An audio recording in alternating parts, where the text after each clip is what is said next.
மூடி வச்ச மொட்டு பூவுக்குள்ள வண்டு வந்தா வழி கிடைக்குமா?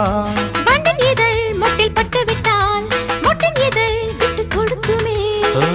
பூனைக்கு மணிய கட்டுறது யாரு?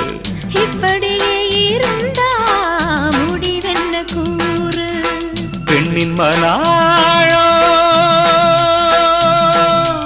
அறிந்திடும் முன்னே இறங்கிட எனக்கும் தயக்கம்.